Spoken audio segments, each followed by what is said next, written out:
bem-vindos a mais um vídeo do nosso programa Refletindo com Emmanuel. Estamos no primeiro livro da série Fonte Viva, Caminho, Verdade e Vida, e hoje eu vou conversar um pouquinho com vocês sobre a lição 94, cujo título é Ao Salvar-nos. Então, como de costume, eu vou ler o capítulo, que começa com a passagem do Evangelho, depois tem os comentários de Emmanuel, e depois eu vou tecer alguns comentários rapidamente. Então, vamos lá, lição 94, Ao Salvar-nos. Salva-te a ti mesmo e desce da cruz. Marcos capítulo 15, versículo 30. Esse grito de ironia dos homens maliciosos continua vibrando através dos séculos. A criatura humana não podia compreender o sacrifício do Salvador. A terra apenas conhecia vencedores que chegavam brandindo armas, cobertos de glórias sanguinolentas, heróis da destruição e da morte, a caminho de altares e monumentos de pedra. Aquele Messias, porém, distanciara-se do padrão habitual. Para conquistar, dava de si mesmo. A fim de possuir, nada pretendia dos homens para si próprio. No propósito de enriquecer a vida, entregava-se à morte. Em vista disso, não faltaram os escarnecedores no momento extremo, interpelando o divino triunfador com mordaz expressão. Nesse testemunho, ensinou-nos o Mestre que, ao nos salvar-nos, no campo da maldade e da ignorância, ouviremos o grito da malícia geral nas mesmas circunstâncias. Se nos demoramos colados à ilusão do destaque, se somos trabalhadores exclusivamente interessados em nosso engrandecimento temporário na esfera carnal, com o esquecimento das necessidades alheias, há sempre muita gente que nos considera privilegiados e vitoriosos.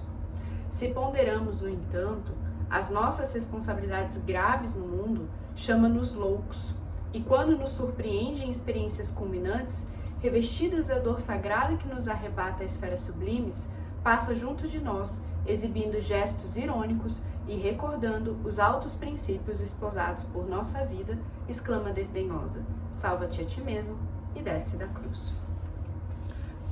Então, para a gente começar a pensar essa lição, a gente precisa entender que a passagem do Evangelho, ela fala daquelas pessoas maliciosas que estavam no momento da crucificação de Jesus gritando para ele: salva-te a ti mesmo e desce da cruz, usando de grande ironia, né? Como quem diz: ué, você não é o grande Salvador? Você não é esse Messias? Então por que você não se salva e desce da cruz? Querendo dizer que Jesus tinha que então provar para eles que ele era quem ele dizia ser.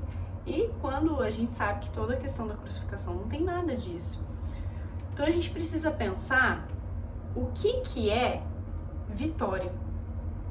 O que a gente está chamando de vencer aqui? Porque a gente tem uma vitória material e uma vitória espiritual. Esses homens que pediam essa comprovação de Jesus eram homens maliciosos, que existem até hoje. Esses gritos maliciosos, salva-te a ti mesmo e desce da cruz, eles existem até hoje. E eles vêm nos questionar, eles vêm nos colocar essa pulga atrás da orelha de: você não é um vitorioso? Você não quer vencer?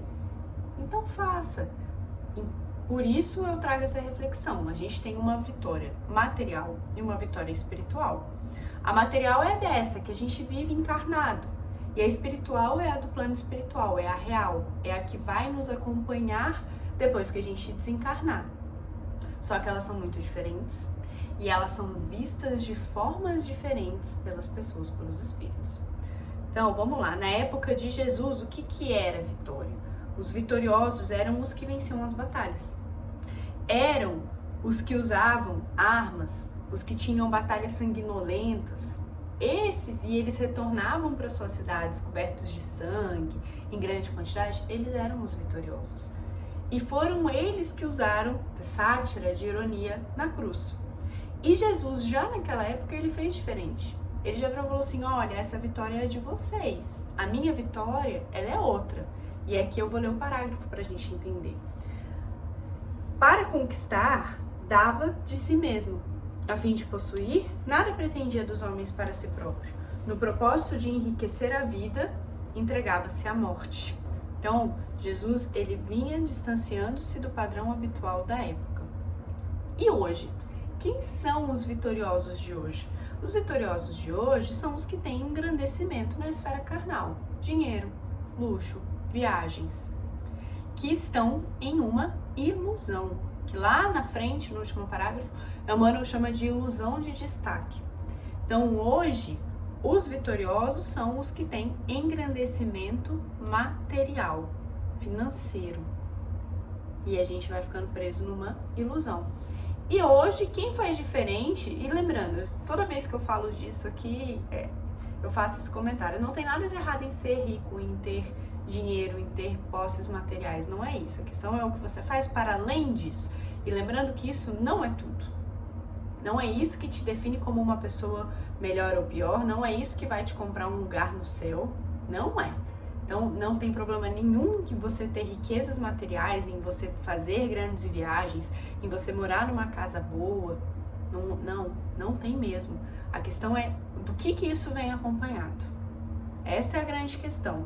E aí, desses vitoriosos hoje, em que prezam em primeiro lugar e tudo que buscam é o engrandecimento material, quem faz diferente e sai dessa alienação é louco, como Jesus o foi lá atrás. O que é o fazer diferente? É beleza, eu trabalho, eu tenho as minhas condições, eu tenho a minha casa, eu tenho uma boa condição financeira, só que não só isso, eu vou para os estudos, eu estudo o espiritismo, eu tento fazer o bem dentro das minhas medidas, eu ajudo o próximo. Então, quem faz diferente de dizer que, olha, o engrandecimento material ele não é tudo, o enriquecimento material não é tudo, ele é visto como louco. Então, o que a gente tem que... qual que é o nosso ensinamento aqui? Qual que é o nosso aprendizado nessa lição? Emmanuel fala, nesse testemunho, ensinou-nos o Mestre que, ao nos salvarmos, no campo da maldade e da ignorância, ouviremos o grito da malícia geral nas mesmas circunstâncias. Então, a gente vai ouvir falas maliciosas, a gente vai ouvir ataques quando a gente tentar fazer diferente da multidão, quando a gente tentar sair dessa alienação. E é aí que vem o ensinamento. O que Jesus fez na cruz quando ele ouviu esses gritos? Ele rezou, ele foi conversar com Deus, ele foi falar, perdoa, porque eles não sabem o que eles fazem. O que ele fez? Quando ele faz isso, o que ele está nos mostrando mais uma vez? Mantém a serenidade e a confiança. Lembra que a vitória é a espiritual e não a material. Lembra que nem todas as pessoas vão entender e vão acompanhar a nossa forma de ver o mundo, a nossa forma de estar no mundo. Essa é a diferença. Então a gente mantém o ensinamento, a gente mantém a serenidade, a confiança nos ensinamentos de Jesus, que esses são fundamentais para nos salvarmos. Lembrando que isso não nos torna melhor ou pior que ninguém, de forma alguma, mas que eles são necessários para que a gente siga no nosso caminho. Eles são necessários para que a gente mantenha essa confiança e que a gente possa nos salvar. Então a gente vai estar se salvando, mantendo a serenidade e a confiança diante dos gritos de maldade, diante das falas maliciosas. Que a gente possa manter essa serenidade, que a gente mantenha confiança nos ensinamentos de Deus, lembrando que a vitória espiritual ela é muito mais importante do que a vitória material e que tudo bem termos uma vitória material também, enriquecimento material, desde que venha acompanhado de caráter, de virtudes, de integridade, de amor ao próximo e de cuidado. A gente se vê numa próxima oportunidade. Tchau, tchau!